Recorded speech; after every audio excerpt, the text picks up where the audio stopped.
Hey, SUBFURYs. Guess what? It's here. It's here. It's here. What, Tim? What is here? The trailer for Season 5 of Race to the Edge, you death-obsessed plant. So I've had a bunch of messages asking me whether or not I'm going to talk about the various promos and trailers that I've seen tossed about YouTube, and I'm finally going to do it. We've been given a 1.5-minute long trailer. And you know, this is a weirdly awesome moment for me personally because I have seen other people analyze trailers for things that I love for so long, and finally, I'm going to be able to do one myself, and I have a whole community to talk about it with. You. So thank you, SUBFURYs. This is sort of a rushed video because I have 2 exams this week and I'm kind of freaking out, but I'm alright. I'm totally okay. Totally okay. Totally okay. I mean, I need to make this video. How can I not? Also, thank you to every last one of you that entered the SUBFURY Art Competition. I have received all of your entries and am in the process of judging and picking out the finalists that I will present to you sometime later. Possibly not this week, but it is definitely coming. Anyways, without further ado, onto the trailer! Freaking hell, how insane was that? Like, there were just so many things for me to talk about. I have 5 pages worth of notes on every single frame in that whole trailer that we can walk through. We can talk about the theories about what that might mean, and what this might mean for what we'll see in the series to come. In just a few days, actually, which is super exciting. Okay, so the first frame that we really get in the trailer is of this giant new island that we have never seen before in the series, as far as I remember. And it's obviously an important place for the series because otherwise they wouldn't have it at the front, at the first scene of the trailer. And my personal theory, just by kind of looking at the details, that this might be the new villain, Croghan, as we find out later in the trailer, the guy that I've talked about in previous videos. You can click the link up in the corner of the screen to go watch about him, is that it might be his base. Now, the reason that I say that is because if you look over to the towers, the C-stacks on the right and on the left, you can see these pieces, these artillery, these trebuchets or catapults, I think. Defenses against dragons, obviously. Now, we can't see much on the island itself, but I thought it might be possible there was a tower at the top here, but it's really hard to make out, so we can't say that definitively. But I thought that'd be cool, having kind of this island with a giant stone tower at the top as the villain's base. Another possibility is that it is an island belonging to this group of people who like and are friendly to dragons that we saw in a clip. The How to Train Your Dragon Facebook page recently just released a kind of 1-minute long scene from the series, which depicts kind of this other group of people who can fly and are friendly to dragons. A group of women, and their island there looked a little bit like this, not quite the same, but it's possible it could be that. Okay, so the next frame, Hiccup is saying, no matter how weird or berserkery it gets, which to me, obviously, with the use of the word berserkery, tells us that we're going to have a run-in with the berserkers, which I actually thought was a little bit out of the blue at first, because the berserkers haven't been around for a long time. But then I actually have talked about how Dagger and Heather's father might well return, and how this could lead on to Heather leaving before the second movie. And that would tie in with the Berserker plotline because, you know, their father was the chief of the Berserker tribe. In the past, the Berserkers have actually aligned themselves with the Dragon Hunters, who we do see are the villains of this series. So it's possible that they could kind of play that role in this series again, but we'll really have to go and find out. So the next scene is Astrid looking up at the sky. Now, we really have no idea what she's looking at. It's possibly a new dragon, possibly the villains, but she does look afraid, she looks concerned, and Stormfly's definitely not with her. We can't tell anything from the background, but, you know, she does look like she's wowed or afraid. And I think that was definitely a tone that I picked up in this trailer. That, you know, like, these guys are meeting villains unlike we've ever really seen before.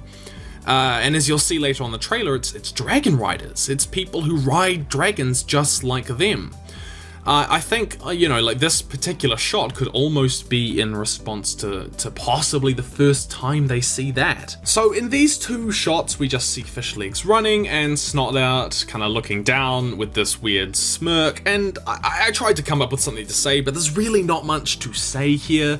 It doesn't give us much information as such, but, you know, Hiccup is saying at the same time, just try to stay calm, and I think, you know, as we see throughout the trailer, like, they start to panic going up against these new guys. They might lose quite a bit.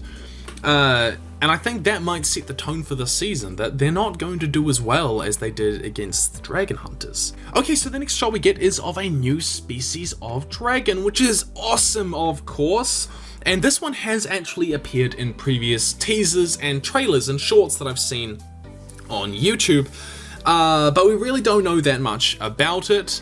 But interestingly, there are these weird kind of blue crystalline structures in the background, which, you know, is interesting because in the show, in Race to the Edge, oftentimes, you know, the backgrounds and islands aren't that detailed. So these are clearly put here for a purpose, and I actually think, as I'll talk about a little bit later on, this is created by the dragon. I think these crystalline structures are made by the dragon and its breath powers. It looks a little bit like a kind of large, terrible terror. It's, you know, the horns and the eyes and the patterns on its cheek. But we'll really have to kind of find out more about what kind of role it will play. So the next frame we get is, of course, Snotout looking afraid and then running away because it's not allowed. There wasn't much to say here. The background is quite pointy and rocky, but a lot of the islands around the archipelago are like that. So I can't really tell you where he is. Alright, and here we start to get really interesting. As you can see, talks about the new season of Race to the Edge, and they're flying to something that definitely looks like a large new island. But what's really interesting is something in the corner of the screen, which is this little statuesque dragon thing.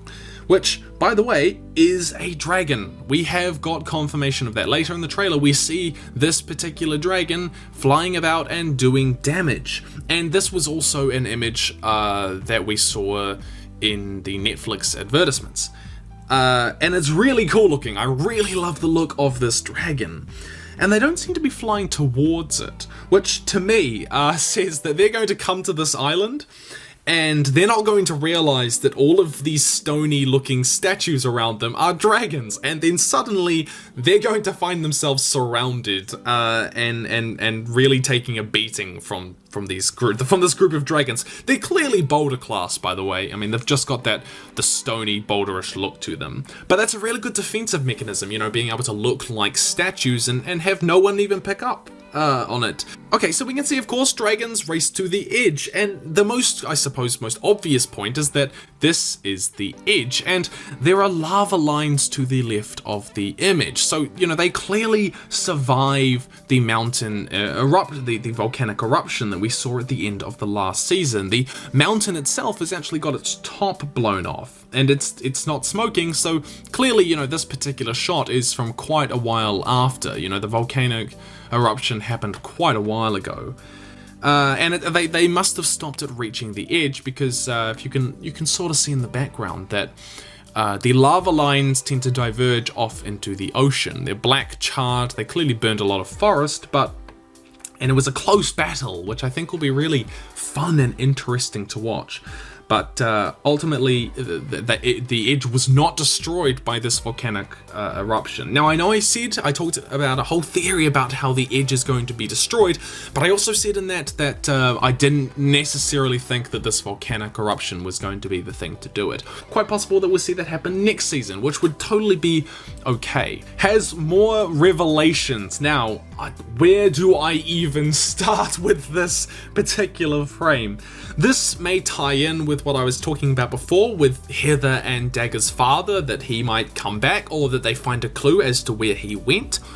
It may also have something to do with kind of them revealing that Croghan has these connections to Drago Bloodfist, the villain in the second movie. Some people think that we'll meet Forever Wings in the next season, but I personally find this a little bit unlikely. What I do find more likely, and I think would be really cool, is that they might find some possible clues about Night Furies, which inspire Hiccup and Toothless to really begin searching the islands beyond the archipelago for more Night Furies, like we see them do at the start of the second movie. Moving on to the next frame, which is underground, we finally get a better look at the dragon that we saw a while before that. And you know, Snotlout makes this really clumsy attack and falls down on the ground, just as I would hope him to do. We see a whole bunch of weapons and more of this coral stuff, maybe metallic, all around the place. Now, this dragon did feature a lot in previous trailers, but just looking at it here, it doesn't seem particularly aggressive. Now, looking at the other characters in the frame, we can see all three of them are kind of fallen over or disoriented, which might tell us that they possibly fell down into this particular cave and found this dragon. I mean, there clearly are holes in the roof. The next frame we really have is Astrid turning away, sighing, rolling her eyes. There's not much to say here on the whole, possibly in response to the boys' antics, or maybe if we're exploring kind of Hiccup and her relationship a bit more. Either way, it'll be really cool to see. Now, this is a beautiful shot. This is really what I wanted to see at the start of the next season. You can tell that it is nighttime in the background, you know, the sky is dark. And that tells us that they have been fighting this lava flow for a long time, which I like. I didn't want them to solve it quickly. I wanted this to kind of be something that they would have to fight for maybe, you know, like 12 hours to a whole day. But one thing that does appear interesting to me is that they seem to be going in with buckets of water.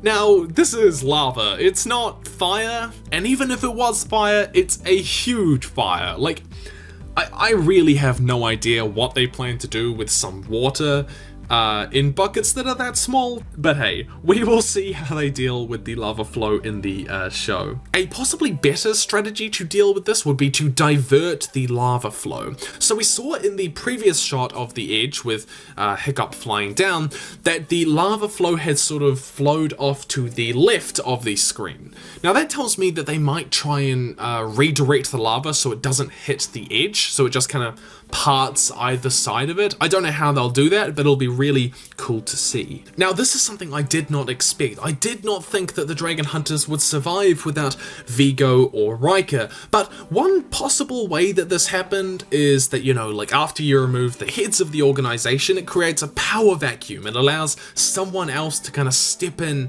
and fill the leadership role.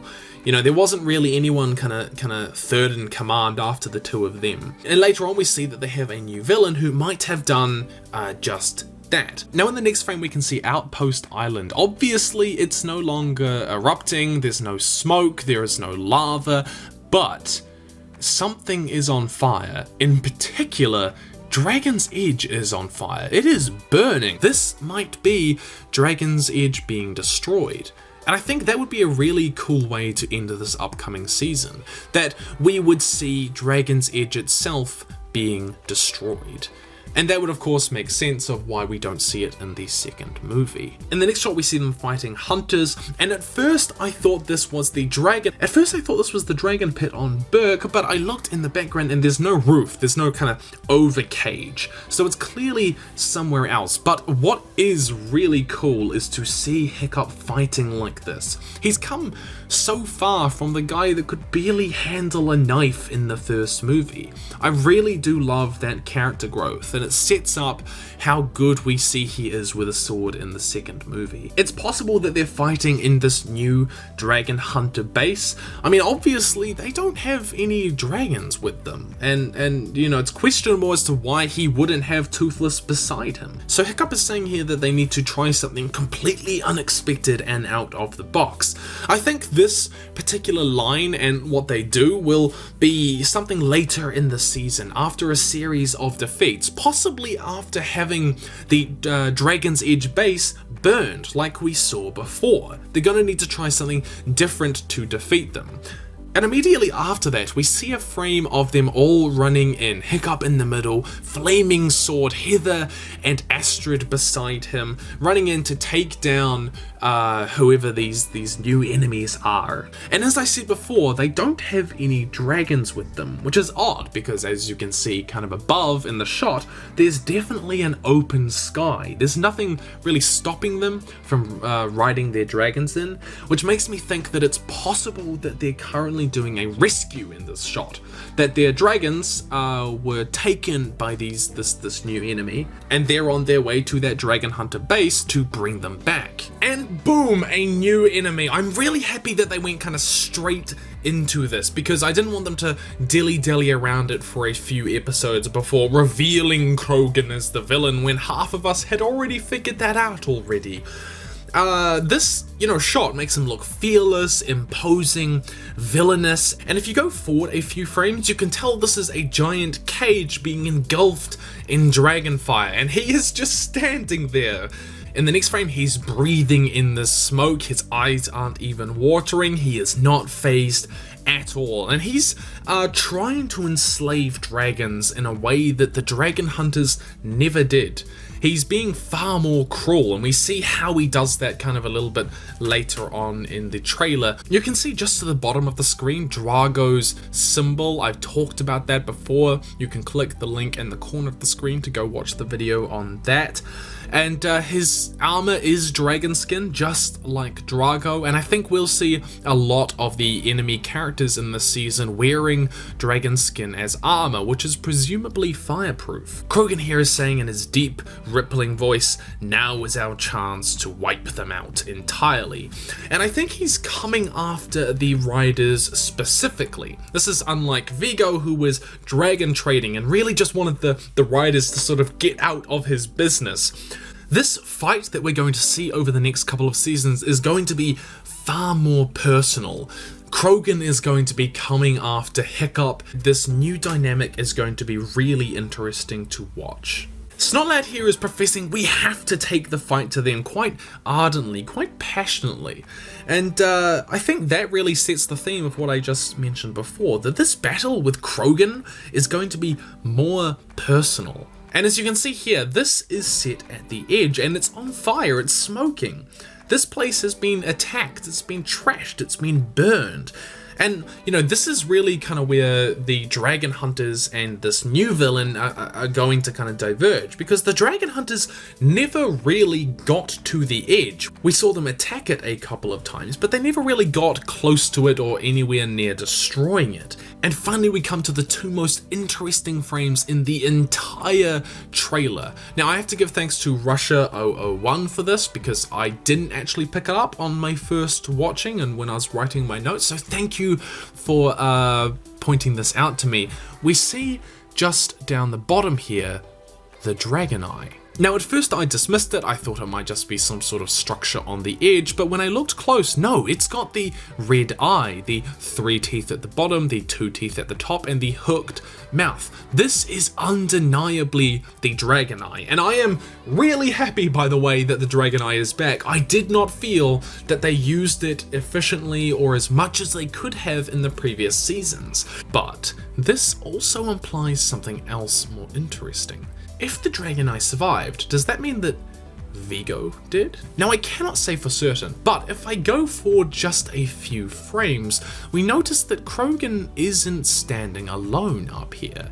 In fact, there's someone else who is white-skinned with dark hair, which is also short, standing beside him. And we don't see his face, but that description alone looks shockingly like Vigo. Going forward another couple of frames, we see that this is based at the edge. At some point in the series, we are going to see that Croghan does actually take over the edge, but there's something more interesting in this shot. As we can see up at the top near Hiccup's base, there are 2 people standing here. One of them is undoubtedly Croghan, but the one to the left is standing there, a silhouette. We cannot make out who this exactly is, but I'm pretty sure it might well be Vigo. If it's Vigo like we talked about in the previous frame, then we can tell that he's standing with his hands behind his back, which, by the way, is something that we see Vigo do numerous times throughout the series. There's a good amount of evidence stacking up that Vigo did in fact survive the season finale. Which, by the way, I do actually want, because I really like Vigo as a villain, and I think him working together with this new Croghan guy would be pretty damn cool. In this particular shot as well, Croghan reveals something massive. He says, "All dragon flyers to the sky. We are finally coming across other enemy dragon riders," and we can see them plainly here. Now in the next frame we see Croghan's dragonflies taking to the sky, and we begin to get a bit of an inkling on how they control and fly their dragons. Well, they control it with chains around their mouth, which is of course a little bit more brutal than how Hiccup and his gang kind of fly their dragons. Singe-tails also seem to be their dragons. We see them appear multiple times throughout the trailer, and interestingly, Singe-tails were actually one of the few dragons that Hiccup and his gang couldn't beat. They ended up leaving an island and giving it up to the Singe-tails because they couldn't fight them off. What does that tell us about Croghan and these new dragonflies? Whatever they do, they can control some of the most difficult dragons, which, given that the villains in the series are prone to dragon cruelty, makes me kind of worry about what they do. So we do actually see that there's kind of this group of enemy dragon riders, and I kind of like that. So in the past seasons, we've sort of had these figures like Dagger and Elvin and Vigo, and they've just had hordes and hordes of minions, you know, hundreds and hundreds of them. They can be thrown off cliffs and into the water and so on, but we didn't really get to know any of them. We got to know almost no one except for those main villains. What I'd really like to see this season is kind of a smaller group of villains, a smaller group of antagonists and enemies that we can actually get to know more. That possibly each of these enemy dragonflies might be kind of more developed, that we might explore their characters more. But there's something else interesting in the background here, and that's the fires, because we can see off to the left that there's no lava. There's no smoking volcano, which means the fire that we can see here has been set by some other way, and I really have no idea as to what that will quite be. It might tie into how we saw the edge on fire, but we'll just have to wait and see. So Hiccup then goes on and says, give them everything we've got. This is right before a battle with Croghan's flyers. And I think this will definitely be kind of an even battle. It'll be dragonflies and dragon riders going at it. We'll see them really struggle with people who can use the same tactics as them. So in this next shot, we see Hiccup sliding underneath the dragon that I talked about before. And I think this particular scene, we've actually seen fragments of it throughout the trailer and in various teasers, and I think it's actually kind of implied that Hiccup will distract it, as you can see by him reflecting the light at the dragon, while Snotlout tries to take it down. Though interestingly, in the shot earlier, the dragon actually looked kind of friendly. But what is interesting is that we can tell that this little bit of focused light burns the dragon. It steams, it leaves a red mark. So what does this tell us about the dragon in particular? Well, they're probably a cave dweller, a dragon that can't come out in the light, which would suggest it would be a boulder class, because there are numerous other dragons that live almost entirely underground. We then see Hiccup crouching down with the dragon looking up as the roof above them breaks and the rest of the dragon riders descend into the cave. So we've seen little snippets across the trailer of this particular scene, which might tell us that this dragon is going to be kind of important. But this might be, well, what happens is that they manage to distract the dragon with the coin like we saw before, giving them enough time for the riders to crash down through the ceiling, and the sunlight that suddenly explodes across the dragon will burn it and force it to go back into hiding. The next frame we do see a Razor Whip, which by the way isn't Windshare Heather's dragon. This one has purple eyes rather than green eyes. So Astrid saves Snotlout and says that his scream is unmistakable. There's really not much to say here, just good banter between the crew. So we then get a shot of two Razor Whips that are screaming at something. possibly Snotlout. It looks like it's kind of got the same sort of textures and background. And the one on the right here does actually have green eyes, meaning it may well be Windshear. Now the next frame is actually weirdly interesting. We see the Death Song, and that's really awesome to see it return. It's one of the fandom's favorite dragons, but one thing to point out is that it's covered in scars and cuts, which means it's been in some fights. I think it's possible that the dragon hunters have been trying to enslave it, going for those more powerful dragons, and this one just managed to escape. It probably then gets a bit paranoid and it'll try to attack them because it thinks that they are dragon hunters. And finally we see some of the coolest new dragons I think we have seen yet. It's these boulder class dragons that look like statues that I talked about before. They seem similar to Quaker. They have this ability to make a massive shockwave with their wings that can knock their enemies to the ground, and we see that just in the following clip. We also see that there are 3 of them, so they're not solitary like a lot of other dragons. Finally, we get the last clip in this scene that has been recurring throughout the trailer, and we get the riders swooping in to save Hiccup and Snotlout, no doubt. We then see Fishlegs standing on top of an enemy, claiming that people can applaud him now. Maybe he's getting stronger and braver with every season that comes. But there you go, SUBFURIES, that is my breakdown of the trailer for Season 5 of Race to the Edge coming out this week. I hope you enjoyed it, and if you feel I missed anything, then please tell me down in the comments below. I should really get back to studying resource management and insurance law.